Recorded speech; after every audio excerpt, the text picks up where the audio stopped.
Hi, hello, నమస్తే. ఇదిగోండి ఇక్కడేమో ఇది పెట్టాను. ఇలా ఒకసారి మనం స్టవ్ అంతా క్లీన్ చేసిన తర్వాత ఇలా పొంగిపోయి స్టవ్‌లో పడిందనుకోండి, అప్పుడే ఏడుపొస్తుందనమాట. అందుకని నేను ఇదిలా వేస్తాను. ఫస్ట్ వేయలేదు. అందుకే కింద పడిపోయింది. సర్లేండి ఇదంతా పక్కన పెడదాము. ఈరోజు నేనేం చేస్తున్నాను, ఏంటి అనేది మీతో షేర్ చేసుకుంటాను. అయితే ఇదిగోండి ఒక మంచి ఉల్లికారం కూర చేశానండి. సూపర్‌గా ఉంటుంది. చూసారా డిష్ అవుట్ కూడా చేసేస్తున్నాను. అయితే మీరేం చేయాలి అంటే చూసే ముందు ఒక లైక్ ఇవ్వండి. కొత్త వాళ్ళు సబ్స్క్రైబ్ చేసుకోండి. హైప్ కూడా ఇవ్వండి. సరేనా? ఈ కూర అయితే చాలా చాలా నచ్చుతుందండి. అందరికీ నచ్చుతుందనే అనుకుంటున్నాను నేను. సూపర్ టేస్టీగా ఉంటుందనమాట. స్కిప్ చేయకుండా ఫుల్ వీడియో అయితే చూసేసేయండి. అలాగే మీ అభిప్రాయాన్ని కామెంట్‌లో కూడా పెట్టడం మర్చిపోకండి. సరేనా? ఇంక ఆలస్యం చేయకుండా మనం వీడియోలోకి వెళ్ళిపోదాము. స్టార్ట్ చేసేద్దాము. వచ్చేసేయండి. పదండి, పదండి, పదండి, పదండి. గోరుచిక్కుడుకాయ ముక్కల్ని శుభ్రంగా కడిగేసి ముక్కలు కట్ చేసేసుకోవాలండి ఫస్ట్. కట్ చేసుకొని ఇలాగా శుభ్రంగా కడిగేసేసుకుని నేనేం చేశానంటే కుక్కర్‌లో అడుగున నీళ్లు పోసి, ఇందులో అసలు నీళ్లు పోయకుండా కుక్కర్‌లో పెట్టుకొని ఉడికించుకున్నాననమాట. మీరు విడిగా ఉడికించుకోవాలంటే ఉడికించేసుకోండి. ఇప్పుడు దీనికి కావాల్సినవి ఇదిగోండి. ఉల్లికారం పెట్టి చేసుకుందాం. గోరుచిక్కుడుకాయ ఉల్లికారం అనమాట. ఉల్లికారానికి ఉల్లిపాయ ముక్కలన్నీ ఇలా కట్ చేసి పెట్టుకున్నా. అలాగే ఎండుమిరపకాయలు వేయించకుండా పెట్టుకున్న ఎండుమిరపకాయలు అనమాట.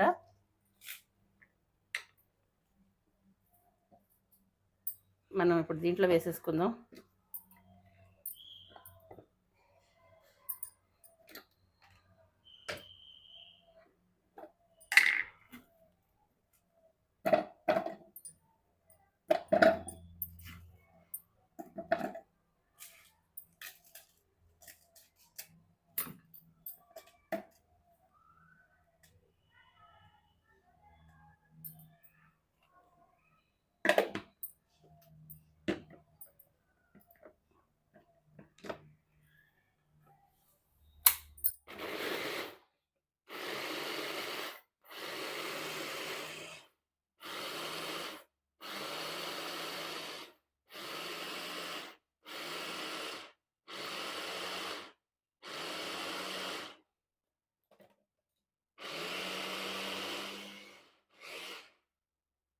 ఇట్లా మీకు ఎంత సన్నగా కావాలో చూసుకుని అట్లా వేసుకోవడమే.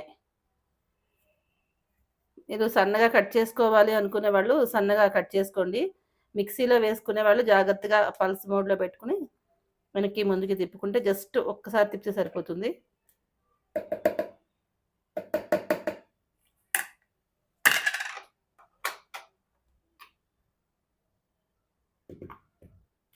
ఇది ఇక్కడ పక్కన పెట్టుకుందాం. చూసారా మా వారు గంట కొట్టేస్తున్నారు. మూత మోగించేస్తున్నారు ఇంట్లో. ఇదిగోండి స్టవ్ వెలిగించుకుని మనం ఈ ప్యాన్ పెట్టుకుందాం. మనం కూర చేసుకోవాలి కదా. గోరుచిక్కుడుకాయ కూర, ఉల్లికారం కూర సూపర్ టేస్టీగా ఉంటుందండోయ్. కొద్దిగా ఆయిల్ వేద్దామండి. 1 టీ స్పూన్ ఆయిల్ వేద్దాము. ఆయిల్ కాస్త వేడవ్వాలి. ఆయిల్ వేడైన తర్వాత ఇదిగోండి కొంచెం ఆవాలు చిటపటలాడిన తర్వాత మాత్రమే మిగిలిన పోపు వేయాలి. అది గుర్తుపెట్టుకోండి. నేనైతే ఇలాగే వేస్తాను. చిటపటలాడుతున్నా చూసారా? ఇప్పుడు శనగపప్పు వేసేద్దామండి. ఇదిగోండి కొంచెం శనగపప్పు కొంచెం వేగిన తర్వాత మినపప్పు వేద్దాం. మినపప్పు చిన్న బద్ద ఉంటుంది కదండి, అందుకని తొందరగా వేగిపోతుంది. కాబట్టి శనగపప్పు వేగిన తర్వాత కొంచెం ఇదిగోండి మినపప్పు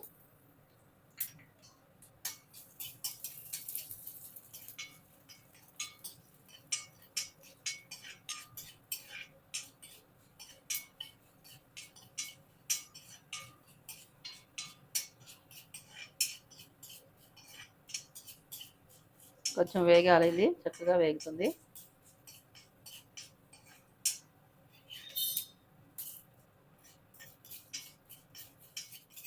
ఇదిగోండి పోపు అయితే వేగిపోయింది చూసారా? ఇప్పుడు మనం కరివేపాకు వేసుకుందాం.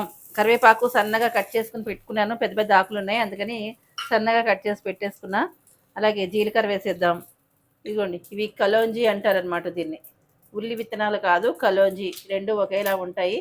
ఇది కలోంజీ అనమాట. ఇది వేసుకోండి. ఆప్షనల్. కావాల్సిన వాళ్ళు వేసుకోండి, లేని వాళ్ళు స్కిప్ చేసేసేయండి. వద్దు అనుకుంటే స్కిప్ చేసేసేయండి. సరేనా?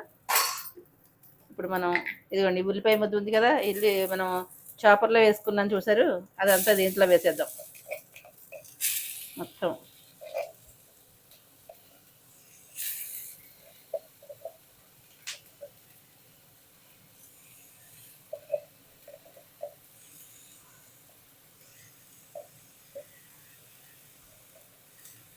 నేనంతా ఊర్చేసి వేసేసాను.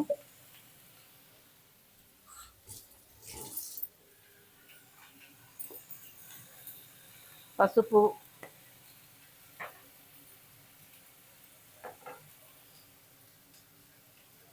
అలాగే సరిపడా ఉప్పు.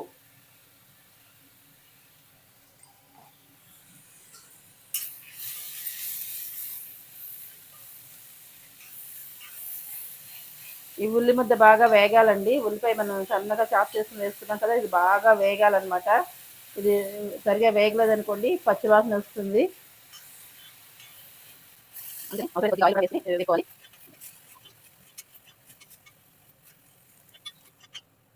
ఇది మూత పెట్టేసుకుందామండి. మూత పెట్టుకున్న తర్వాత మళ్ళీ ఒక 2-3 నిమిషాల తర్వాత మళ్ళీ అలా కలుపుకుంటూ ఉండాలన్నమాట, బాగా వేగేంత వరకు.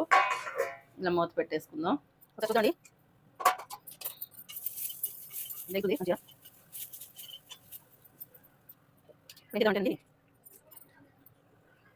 ఇదిగోండి జీలకర్ర పొడి, కొంచెం జీలకర్ర పొడి, ఇదిగోండి ధనియాల పొడి, కొంచెం కారం, అన్నీ వేసి శుభ్రంగా కలిపేద్దాం.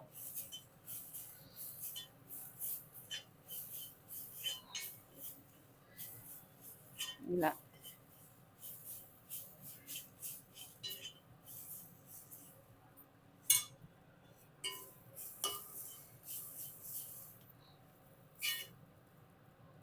మంచి వాసన అయితే వస్తుంది. ఇది వేసేద్దామండి. ముక్కలు ఉడికించుకున్నాం కదా, ఈ ముక్కలు కూడా దీంట్లో వేసేసుకుందాం. గోరుచిక్కుడుకాయ ముక్కలన్నీ దీంట్లో వేసేసుకుందాం. శుభ్రంగా ఇలా కలిపేసుకుందాం.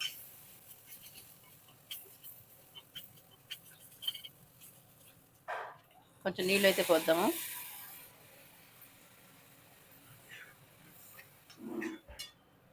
మంట అయితే తగ్గించి పెట్టుకోండి. ఇప్పుడు మీరైతే ఇది ఉప్పు కారాలు చెక్ చేసేసుకోండి. చెక్ చేసి మూత పెడదాం. కూర అవుతుందండి. ఇదిగోండి పనిలో పనిగా చారు కూడా పెట్టేసుకుంటాను అనమాట. ధనియాల చారు గుండె వేసాను, పచ్చిమిరపకాయ, కరివేపాకు, బెల్లం ముక్క, బెల్లం, చింతపండు, ఇది పొడి, ధనియాలు, ఉప్పు, పసుపు వేసేసుకుని మనం నీళ్లు పోసుకుని మరిగించేద్దాం.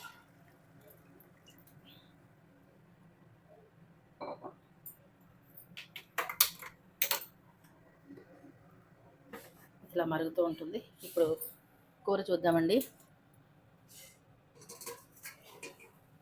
బాగా ఉడికిపోయింది.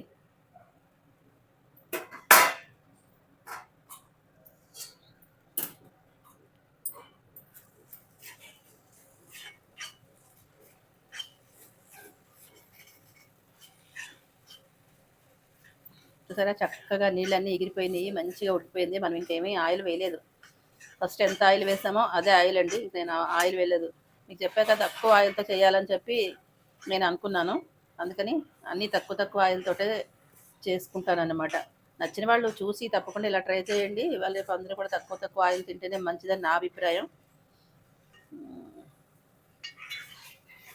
ఎటు మనకి పండగలు ఉంటాయి, అలాగే పెళ్ళిళ్ళు, పేరెంటాలు, ఫంక్షన్స్ అన్నీ చాలానే ఉంటాయి కదండి.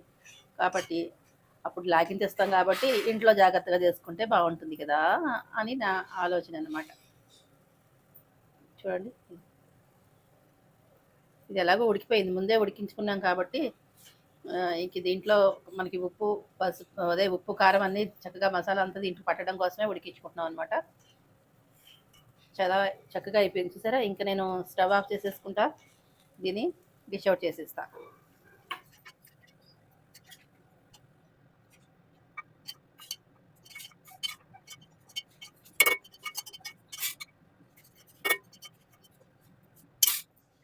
ఇదిగోండి, మనం ఇలా బౌల్లో వేసుకున్నాం కదా, గోరుచిక్కుడుకాయ కూర అనమాట. సూపర్ టేస్టీగా ఉందండి, చాలా బాగుంది, నిజం చెప్తున్నాను. ఒకసారి ఇలా ట్రై చేయండి, మీ అందరికీ నచ్చుతుందని నేను అనుకుంటున్నాను. లైక్ చేయండి, షేర్ చేయండి, సబ్స్క్రైబ్ చేయండి, మీ ఫ్రెండ్స్కి, ఫ్యామిలీ మెంబర్స్ కూడా షేర్ చేయండి. అలాగే హైప్ కూడా ఇవ్వండి. మరొక మంచి రెసిపీ తోటి మళ్ళీ మీ ముందుకు వచ్చేస్తాను. ఉంటాను. బాయ్.